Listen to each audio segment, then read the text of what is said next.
नमस्कार प्रेक्षकांनो, आजच्या भागामध्ये आपण बघूया. इथे नंदिनीचं लग्न ठरलेलं असतं, त्यामुळे तिचे जवळचे काका काकू असतात, त्यांना तिने आनंदाची बातमी सांगितलेली असते. तेव्हा इकडे काका काकूंना खूपच जास्त आनंद झालेला असतो. ते म्हणत असतात की बरं झालं, आता लग्नातलं जेवण तरी जेवायला मिळेल. तेव्हा काका मस्करी करत असतात आणि ते म्हणतात की मग कोण आहे तो लकी पर्सन ज्याच्याबरोबर नंदिनीचं लग्न ठरलंय. तेव्हा नंदिनी म्हणत असते की तुम्ही त्यांना ओळखता. तुम्हाला माहिती आहे का, पैशांची मदत केली होती, ते रस्त्यावरती तुम्हाला भेटले होते, त्यांनी पाणी प्यायला दिलं होतं, तेच त्यांचं नाव आहे पार्थ देशमुख. त्यांच्याबरोबरच माझं लग्न ठरलेलं आहे.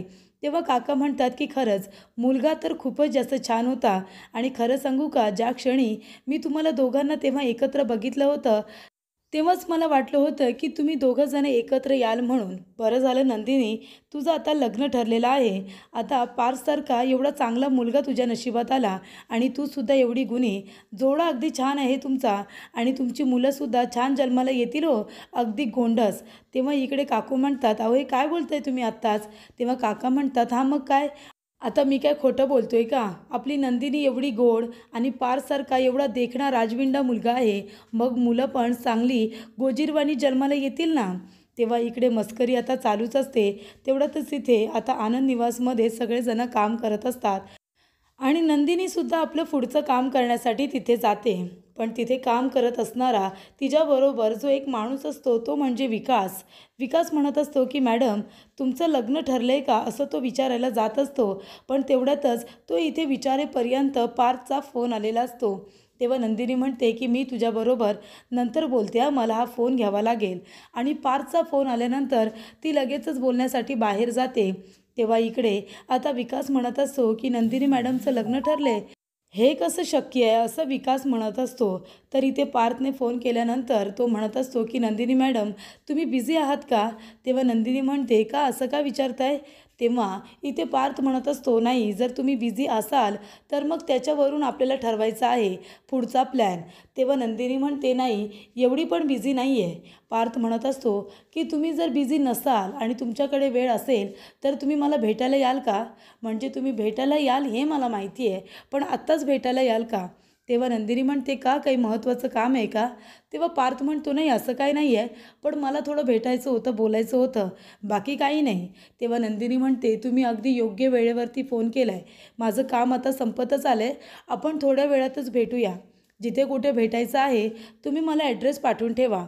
नंदिनी फोनवरती बोलेपर्यंत विकास नंदिनीच्या बॅगमध्ये काहीतरी शोधत असतो आणि खूप वेळ शोधत असतो.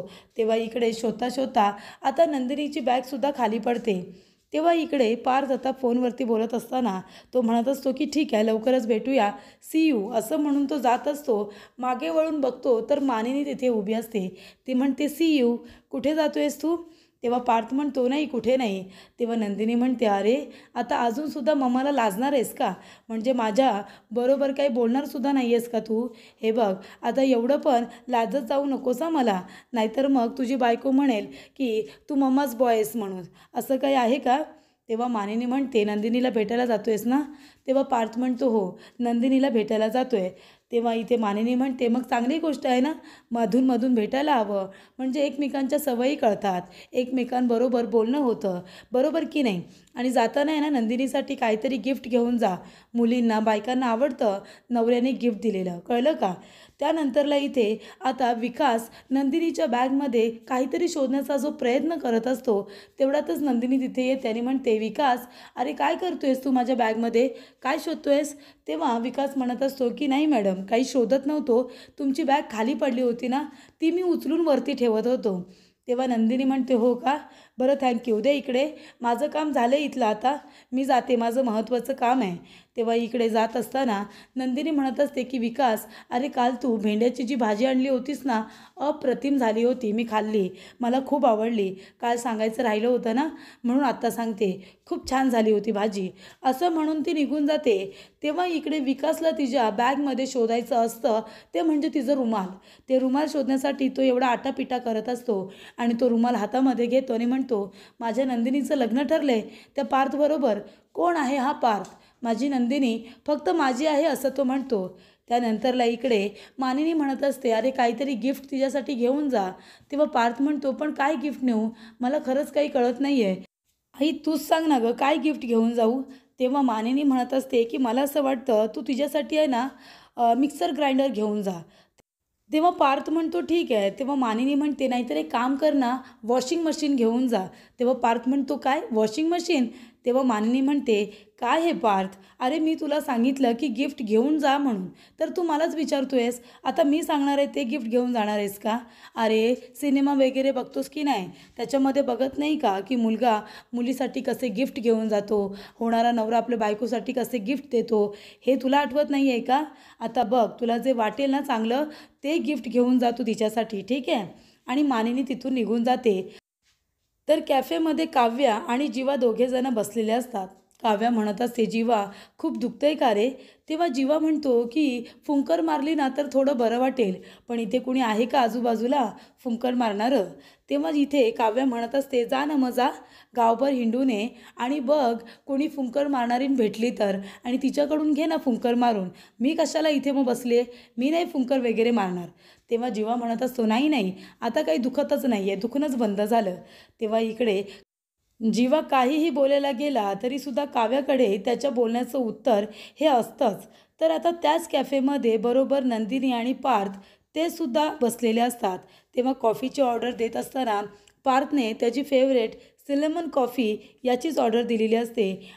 आणि त्याच कॅफेमध्ये जीवा आणि काव्या हे दोघंजणं बसलेले असतात आणि त्यांनी एका वेगळ्या कॉफीची ऑर्डर दिलेली असते. तेव्हा इकडे आता काव्या म्हणत असते, जीवा डोळे बंद कर आणि इकडे ये. तेव्हा जीवा डोळे बंद करतो आणि आपला गाल पुढे करतो. तेव्हा काव्या म्हणते, जीवा तुला फक्त डोळे बंद करायला सांगितलेत, हा पुढचा आगाऊपणा तुला कोण करायला सांगतं, किती वेळा सांगितलं आहे तुला आगाऊपणा करत जाऊ नकोस म्हणून. तेव्हा जीवा म्हणतो, बरं बरं ठीक आहे, डोळे बंद करतो. तेव्हा इकडे आता डोळे बंद केलेले असतात जीवाने, आणि त्याचबरोबर इथे पार्थने नंदिनीसाठी सुद्धा गिफ्ट आणलेलं असतं. पार्थ म्हणतो, नंदिनी हे घे, तुमच्यासाठी मी गिफ्ट आणले. नंदिनी म्हणते, कशाला आणलं तुम्ही गिफ्ट. तेव्हा पार्थ म्हणतो, असू दे, मला मनापासून वाटलं आणावंसं म्हणून आणले. तेव्हा इथे आता काव्याने सुद्धा जीवासाठी गिफ्ट आणलेलं असतं आणि ते गिफ्ट जीवाला खूपच जास्त आवडतं. तो म्हणतो, वाव माझ्यासाठी गिफ्ट आणले आहेस तू, आणि तो लगेच खोलून बघत असतो. तेव्हा इकडे नंदिनीसाठी जो ड्रेस आणलेला असतो तो येलो कलरचा असतो आणि नंदिनी म्हणत असते की मला हा रंग खूप आवडतो.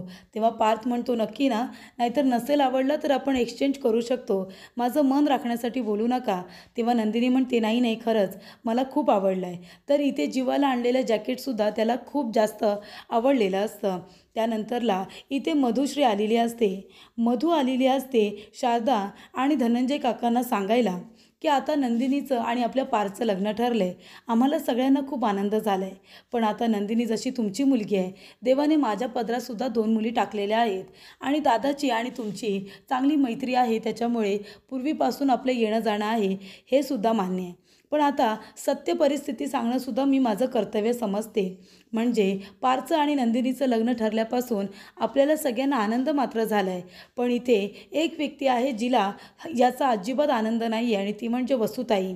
तिने 20 वर्षांपूर्वी घडलेली घटना अजूनही मनामध्ये धरून ठेवली. जर नंदिनी लग्न करून आमच्या घरी आली तर कदाचित तिला तिथे खूपच जास्त त्रास सहन करावा लागेल असं मला वाटतंय, म्हणून मी इथे तुम्हाला ही गोष्ट सांगायला आली. आता पुढचा निर्णय काय घ्यायचा आहे तो तुम्ही घ्या, पण कुठेही माझं नाव येऊ देऊ नका. त्यानंतरला इकडे आता कॉफी आलेली असते, पण सिलेमन कॉफी जी पार्थ आणि नंदिनी मागवलेली असते ती ऑर्डर आलेली असते काव्य आणि जीवाला. त्याचबरोबर काव्य आणि जीवाची कॉफी पार्थला तिकडे गेलेली असते, त्यामुळे खूपच जास्त गोंधळ उडालेला असतो. पण नंतरला वेटरला त्याची चूक लक्षात येते आणि तो त्यांच्या कॉफी पुन्हा एकदा एक्सचेंज करतो. आणि इथे जीवा म्हणत असतो, या लोकांना कळत नाही का, आपण किती वेळा तरी इथे येतो, आपल्याला कुठली कॉफी लागते यांना माहिती नाही. त्यानंतरला काव्याचं लक्ष जातं, ती मागे वळून बघते तेव्हा तिला नंदिनी तिथे दिसते आणि तिला तिथे पारसुद्धा दिसतो. तेव्हा इथे काव्या म्हणत असते की जीवा, अरे नंदिनी ताई आली आहे तिथे. तेव्हा जीवा म्हणतो, कुठे, आणि आता तिथे पारसुद्धा असतो, कारण सिलेमन कॉफी त्याची फेवरेट आहे हे जीवाला माहिती असतं. तो म्हणत असतो की काव्या, अगं ते तिच्याबरोबर आहे ना पार्थदादासुद्धा आहे, आता आपलं काही खरं नाही. तेव्हा काव्या म्हणते माझं डबल खरं नाही आहे, कारण अशा गोष्टींमध्ये आहे ना मुलींना जास्त ओरडा मिळतो, तुला तर माहिती आहे. तेव्हा इकडे शारदा आता टेन्शनमध्ये आलेली असते. तेव्हा धनंजय काका म्हणत असतात, तू नको काळजी करू, कशाला विचार करतेस. तेव्हा शारदा म्हणते, हे बघा, पण मधुताई बोलल्या ते बरोबरच आहे ना. जर वसुताईने आपल्या मुलीचा रागराग केला तर, म्हणजे 20 वर्षांपूर्वी जी चूक तुम्ही केलेलीच नाही आहे त्याची शिक्षा आपल्या मुलीला मिळाली तर. तेव्हा धनंजय काका म्हणतात की मी विक्रमला फोन करतो आणि त्याच्याबरोबर आत्ताच या सगळ्यावरून बोलून घेतो. तेव्हा इकडे काव्या म्हणत असते की जीवा मला खरंच खूप भीती वाटते, जर आता या दोघांनी आपल्याला बघितलं तर कधी जातील हे दोघेजणं. तेव्हा इथे जीवा म्हणत असतो की काव्या आपण कशाला घाबरायचं, आपण एक काम करूया, दादाला आणि तुझ्या ताईला जाऊन सांगूया की आमचंही एकमेकांवरती प्रेम आहे आणि पुढे जाऊन आम्हाला दोघांना एकमेकांबरोबर लग्न करायचं आहे. तेव्हा काव्या म्हणते असं अजिबात काही करायचं नाही आहे आपण. तेव्हा जीवा म्हणतो का, अगं हे दोघंजणं उलट आपल्याला मदतच करतील ना. जर त्यांना कळलं की आपलं एकमेकांवरती प्रेम आहे तर ते दोघंजण आपली मदतच करतील. तेव्हा इकडे काव्या म्हणत असते की हे बघ, अजून तू तुझ्या स्वतःच्या पायावरती उभा नाही आहेस, त्याच्यामुळे माझे बाबा तुझ्याबरोबर लग्न लावून देतील असं होत नाही आणि आपलं हे जे भेटणं आहे ना ते सुद्धा बंद होऊन जाईल. तेव्हा लग्नाचा विचार तू मनातून काढून टाक. त्यानंतरला नंदिनी आणि पार्थ दोघे आता जायला निघालेले असतात. तेव्हा इथे बिल पे करत असताना नंदिनी आणि पार्थ दोघेही जण अर्ध अर्ध बिल पे करतात. तेव्हा इकडे काव्या म्हणत असते, ते बघ, माझी नंदिनी ताईचे आहे ना काही एथिक्स आहेत, तिने स्वतःसुद्धा बिल पे केलेलं आहे. तेव्हा जीवा म्हणतो, होणारा नवरा सोबत असताना देखील बिल पे केलं. तेव्हा इकडे काव्या म्हणत असते, हा मग, पण तू आता बिल पे कर, चल लवकर. तेव्हा जीवा म्हणतो, आणि तुझे एथिक्स.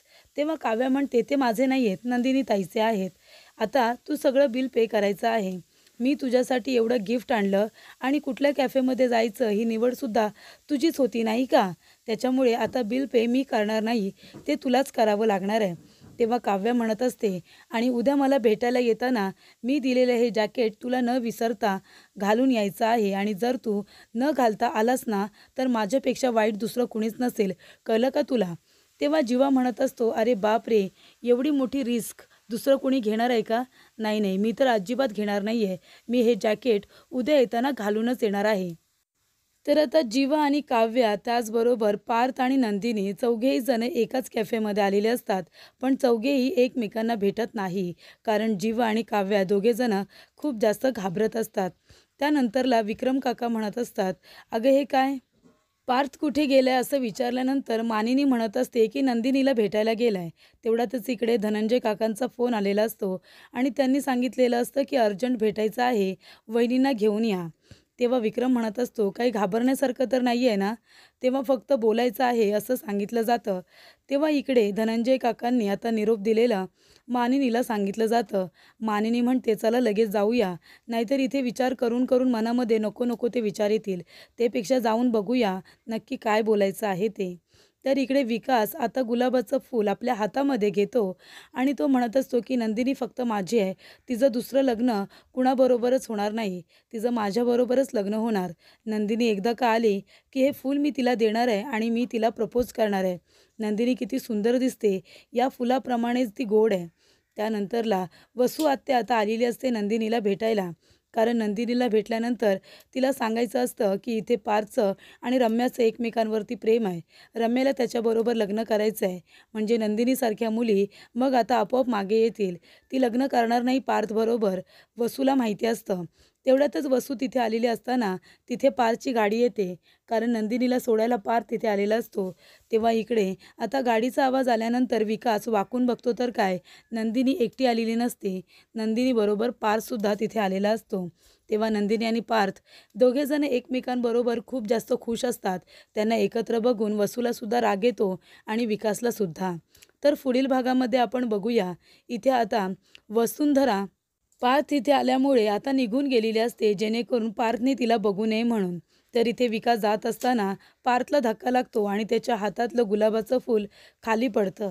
तेव्हा पार्थ ते फूल उचलून आता विकासकडे देत असतो. तेव्हा विकास याच्याकडे खूपच जास्त रागाने बघतो. तर इकडे धनंजय काका म्हणत असतात की विक्रम, अरे आपल्या मुलांचं लग्न ठरलं हे ठीक आहे, तरीसुद्धा मनामध्ये एक भीती आहे रे. म्हणजे वसुताई, तिने 20 वर्षांपूर्वी घडलेली घटना ही मनामध्ये अजून तशीच ठेवली आहे. माझी चूक नसताना तिने माझ्याबद्दल गैरसमज करून घेतलेत आणि त्याचा त्रास जर माझ्या मुलीला झाला तर? सगळं माहिती असूनसुद्धा मी कशाला माझ्या मुलीला दरीमध्ये ढकलून देऊ असं मला वाटतंय. त्यानंतरला इकडे पार्थ म्हणत असतो की जीवा तू बरोबर बोलतोयस. मी त्या कॅफेमध्ये गेलो होतो, पण तिथे गेल्यानंतर मी सिलेमन कॉफी ऑर्डर केली होती.